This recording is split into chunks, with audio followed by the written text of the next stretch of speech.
Good morning बच्चों। आज मैं संजय सर और आज का जो चैप्टर हमारा होने वाला है वो है इलेक्ट्रिक कैपेसिटेंस का, ठीक है, यानी कि वैद्युत धारिता। जो चैप्टर नंबर है 3। कौन सा चैप्टर है बच्चों?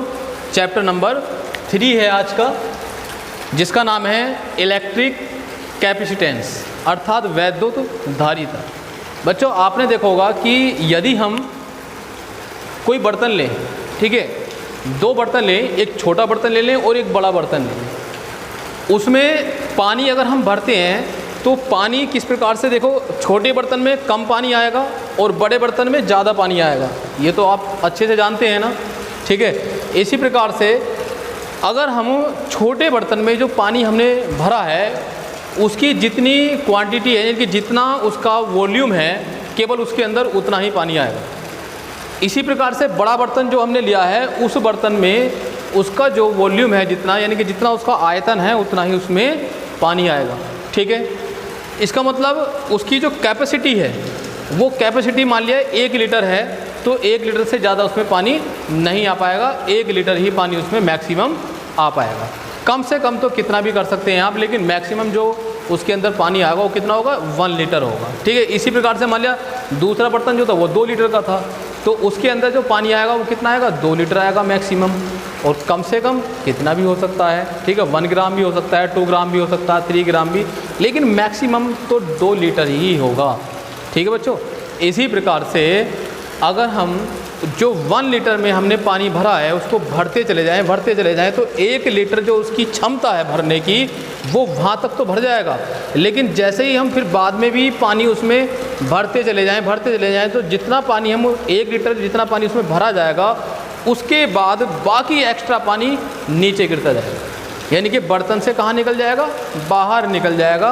केवल उसमें 1 लीटर ही पानी रुक पाएगा, उससे ज़्यादा पानी उस बर्तन के अंदर नहीं रुक पाएगा, क्योंकि वो 1 लीटर का बर्तन था, उसकी जो क्षमता थी वो 1 लीटर थी। इसी प्रकार से जो दूसरा बर्तन है हमारे पास 2 लीटर का, अगर हम उसमें भी पानी भरते चले जाएं तो जितनी उसकी क्षमता है केवल उतना ही पानी उसमें रुक पाएगा और बाकी जो पानी है वो बाहर की ओर झलक जाएगा, अर्थात बाहर गिरता रहेगा, ठीक बेटा। इसी प्रकार से जो चालक होते हैं, यानी कि जिनके अंदर धारा आसानी से प्रभावित की जा सकती है, जिनमें आवेश प्रवाह होता है, तो उन चालकों की भी यही कंडीशन होती है। उन चालकों की भी एक कैपेसिटी होती है, उनकी भी जो कैपेसिटी है, ठीक है ना। मान लिया किसी चालक की 100 आवेश यानी कि 100 कूलाम आवेश की कैपेसिटी है, तो उसको अगर हम चार्ज देते रहें, अर्थात चार्ज करते रहें, उसको आवेश देते चले जाएं, तो जब तक उसमें 100 कूलाम आवेश नहीं हो जाएगा तब तक तो उसके अंदर आवेश आता चला जाएगा, ठीक है बच्चों। और जैसे ही 100 कूलाम से उसमें ज़्यादा आवेश हो जाता है, ठीक है नहीं, तो उसके अंदर केवल 100 कूलाम ही रुक पाएगा, उससे जितना भी ज़्यादा आवेश हम देते चले जाएंगे वो आवेश उससे बाहर यानी कि वायु में क्या होता रहेगा, संचित होता रहेगा, ठीक है नहीं, वायु में जाता रहेगा वो आवेश, तो यानी कि उसका डिस्चार्ज होता रहेगा। जो आवेश 100 कूलाम से जितना भी ज़्यादा होगा वो सबका सब क्या हो जाएगा, डिस्चार्ज हो जाएगा, और केवल वो चार्ज कितना रहेगा, 100 कूलाम आवेश ही रहेगा।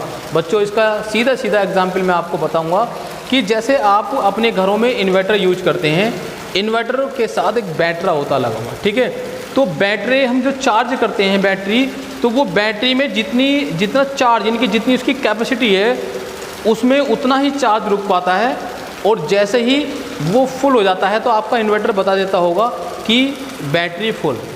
तो बैटरी जब तक वो फुल नहीं होगी, यानी कि जब तक उसमें जितनी कैपेसिटी चार्ज को इकट्ठा करने की होती है तब तक तो उसमें चार्ज जाता रहेगा, ठीक है। और जैसे ही उसकी कैपेसिटी फुल हो जाएगी, जितना भी उसमें चार्ज की कैपेसिटी थी, और उसके बाद वो चार्ज लेना बंद कर देगा, वो वायु में ट्रांसफ़र कर देगा उसको, ठीक है, डिस्चार्ज करता रहेगा उसको। तो इसका मतलब है कि इन्वर्टर आपको वो संकेत दे देता है कि बैटरी आपकी क्या हो गई, फुल हो गई, ठीक है। यही जो स्थिति है, ये जो मैं कहानी बता रहा हूँ, ये किसकी बता रहा हूँ, ये बता रहा हूँ मैं कैपेसिटेंस की, अर्थात धारिता की, यही धारिता है। इसे ही हम धारिता कहेंगे, ठीक है, कैपेसिटेंस कहेंगे हम इसी को। बात समझ में आ गई? यानी कि कोई भी एक ऐसा चालक जिसकी कोई आवेश को ग्रहण करने की जितनी उसकी क्षमता होती है, यानी कि जितना भी आवेश को ग्रहण कर सकता है, वो उसकी जो क्षमता है वो ग्रहण करने की क्षमता ही उसकी धारिता कहलाती है। ठीक है बच्चों, क्या कहलाती है? इसकी धारिता। खैर इस पर डिस्कशन तो हम बहुत विस्तार से करने वाले हैं, लेकिन उससे पहले कुछ बेसिक चीज़ें देख लेते हैं। चालक की बात चलिए यहाँ पर, तो चालक के बारे में बच्चों, जो चालक होता है, चालक यानी कि अगर हम पदार्थ की बात करें तो आवेश के आधार पर पदार्थों को दो प्रकार से बांटा गया है, दो भागों में। पहला होता है चालक, ठीक है, चालक जिसे कहते हैं हम कंडक्टर। क्या कहते हैं जिसको इंग्लिश में? Conductor, conductor. दूसरा होता है अचालक, कुचालक भी बोल सकते हैं, ठीक है नहीं, या वैद्युत रोधी। पहला चालक और दूसरा वैद्युत रोधी, वैद्युत रोधी, ठीक है बच्चों, वैद्युत रोधी।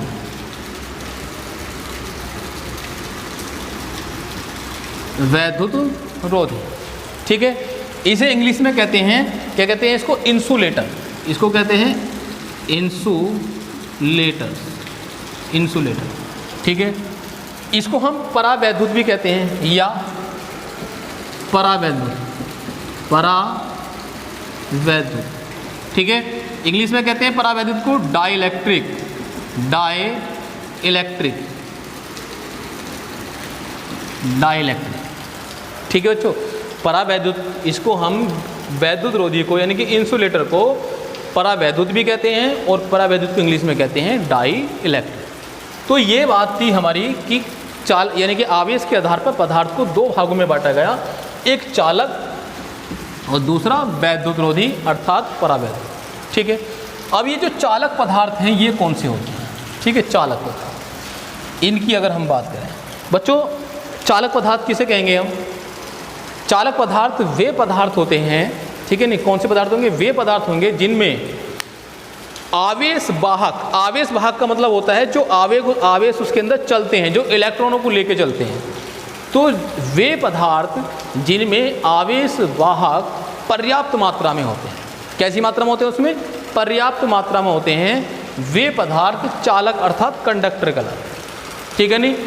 अब और इसमें जब ये पर्याप्त मात्रा में जो वैद्युत धारा है, वैद्युत धारा आसानी से प्रभावित की जा सकती है। बेटा एक बार वो समझ लो कि वे पदार्थ, ठीक है, वे पदार्थ जिनमें आवेश वाहक पर्याप्त मात्रा में होते हैं और उनमें धारा आसानी से प्रभावित की जा सकती है, ऐसे पदार्थ चालक अर्थात कंडक्टर कहलाते हैं। जैसे जो मैक्सिमम धातुएं होती हैं वो चालक होती हैं, ठीक है। जैसे क्या होती हैं? आप क्या ले सकते हैं इसमें? कॉपर, ठीक है, जैसे कॉपर, ठीक, Cu यानी कि कॉपर, कॉपर ऐसे लिख सकते हैं हम, कॉपर, ठीक। एल्यूमिनियम, एल्यूमिनियम, लोहा, ठीक, चांदी, ठीक। ये क्या है? ये चालक वस्तुएं हैं, यानी कि मैक्सिमम जो धातुएं होती हैं वो कैसी होती हैं? चालक वस्तु होती है। शुद्ध जल भी चालक है, उसमें भी आवेश जो है वो पर्याप्त मात्रा में पाए जाते हैं, ठीक है, उसमें भी वैद्युत चालन हो सकता है। तो ये जो हैं ये वस्तुएं ये चालक कंडक्टर कहलाती हैं, ठीक है, चालक अर्थात कंडक्टर कहलाती हैं। अब बात आती है कि वैद्युत रोधी अर्थात परावैद्युत किसे कहते हैं? वे पदार्थ जिनके अंदर पर्याप्त मात्रा में, यानी कि जिनके अंदर पर्याप्त मात्रा में मतलब जिनके अंदर लगभग नगण्य है, यानी कि लगभग जिनमें शून्य है, नगण्य का मतलब लगभग शून्य है, यानी कि जिनमें लगभग नगण्य आवेश वाहक पाए जाते हैं वे, और उनमें धारा आसानी से प्रभावित नहीं की जा सकती है, वे पदार्थ यानी कि वैद्युत रोधी, इंसुलेटर या परावैद्युत अर्थात डाई इलेक्ट्रिक कहलाते हैं। बेटा इनको हम कुचालक पदार्थ भी कहते हैं। क्या कहते हैं इनको हम? कुचालक पदार्थ भी इनको हम कहते हैं, या अचालक भी कहते हैं। कुचालक या अचालक पदार्थ भी हम इनको कहते हैं। क्लियर यहाँ तक? तो कोई दिक्कत नहीं है, ठीक है। तो ये तो बात थी इनकी। अब इनका एग्जाम्पल बताएं हम, तो एग्जाम्पल कैसे? जैसे जैसे प्लास्टिक, लकड़ी, सूखी लकड़ी, ठीक है, कैसी लकड़ी, सूखी, सूखी लकड़ी, ठीक है बच्चों, और रबड़, रबड़, ठीक है ना, अभ्रक, अभ्रक पदार्थ होता है, ठीक है, आदि, यानी कि इस प्रकार से। और कागज भी आ सकता है इसमें, कागज, कागज, ठीक है बच्चों, कांच भी होता है। तो जैसे प्लास्टिक, सूखी लकड़ी, रबड़, अभ्रक, कागज आदि, ये जो पदार्थ हैं, ये पदार्थ कैसे हैं, वैद्युत रोधी पदार्थ हैं, अर्थात इंसुलेटर हैं, या परावैद्युत अर्थात डाइलेक्ट्रिक हैं, या कुचालक या अचालक पदार्थ, ठीक है, कई नाम हैं इनके, ये 1, 2, 3 और अचालक 4, लगभग 4-5 नाम इनके हैं, ठीक है। और ये चालक, कंडक्टर, कंडक्टर जो हैं वो हमारे ये हैं कॉपर, एल्युमिनियम, लोहा, टीन आदि, ठीक है, ये कैसे हैं, कंडक्टर हैं। और जो हमारे चालक, जो हमारे कुचालक हैं अर्थात जो वैद्युत रोधी हैं, वो कौन से हमारे, प्लास्टिक, सूखी लकड़ी, रबड़, अभ्रक, कागज, ये, ठीक। अब इसके बाद बात करते हैं हम किसी चालक,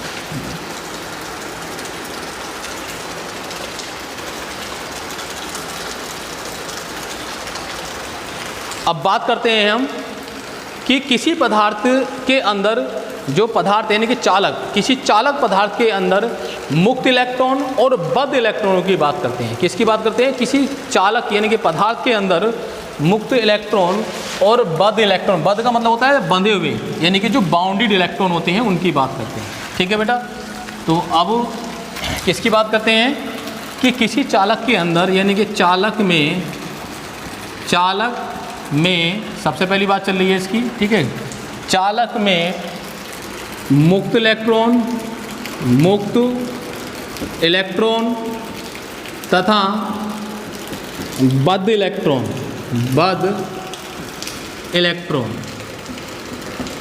ठीक है बेटा। इंग्लिश में कह सकते हैं इसको कि फ्री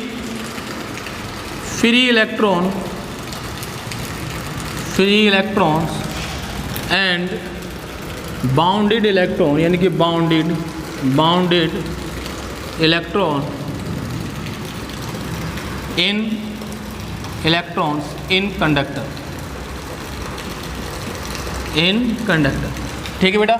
इसकी अगर हम बात करें तो ये फ्री इलेक्ट्रॉन और ये बाउंडेड इलेक्ट्रॉन्स क्या होते हैं, तो किन्हें कहते हैं हम, तो कोई भी पदार्थ है, जैसे मान लिया ये मार्कर है, तो कोई भी पदार्थ है वो प्रत्येक पदार्थ अणुओं से मिलकर बना होता है, अणु परमाणु से मिलकर बने होते हैं, और परमाणु के अंदर क्या होता है, नाभिक होता है, और जो नाभिक होता है वो नाभिक इस परमाणु के बीचों बीच होता है, जहाँ पर प्रोटॉन और न्यूट्रॉन रहते हैं, ठीक है, क्या रहते हैं, प्रोटॉन और न्यूट्रॉन पाए जाते हैं इसमें। तो जो प्रोटॉन और न्यूट्रॉन हैं, ठीक है नहीं, वो उसके पदार्थ के नाभिक के अंदर पाए जा रहे हैं, उसके चारों तरफ भिन्न भिन्न कक्षाएं होती हैं, यानी कि बहुत सारी कक्षाएं होती हैं, उन कक्षाओं में इलेक्ट्रॉन भ्रमण करते रहते हैं, यानी कि इलेक्ट्रॉन घूमते रहते हैं, ठीक है।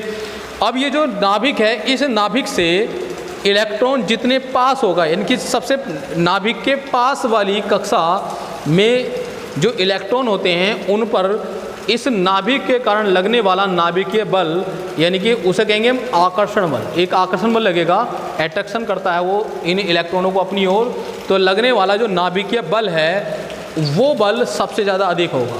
फिर उससे अगली कक्षा में और कम हो जाएगा, जैसे मान लिया ये परमाणु है, इस परमाणु में ये नाभिक है, इसमें प्रोटॉन है और न्यूट्रॉन है, इसकी चारों तरफ ये भिन्न भिन्न कक्षाएँ हैं ये, ठीक है, इस प्रकार से इनमें क्या है, इलेक्ट्रॉन, ये इलेक्ट्रॉन घूम रहे हैं, ये इलेक्ट्रॉन है, ये इलेक्ट्रॉन भिन्न भिन्न कक्षाओं में घूम रहे हैं, ठीक है बेटा, इस प्रकार से।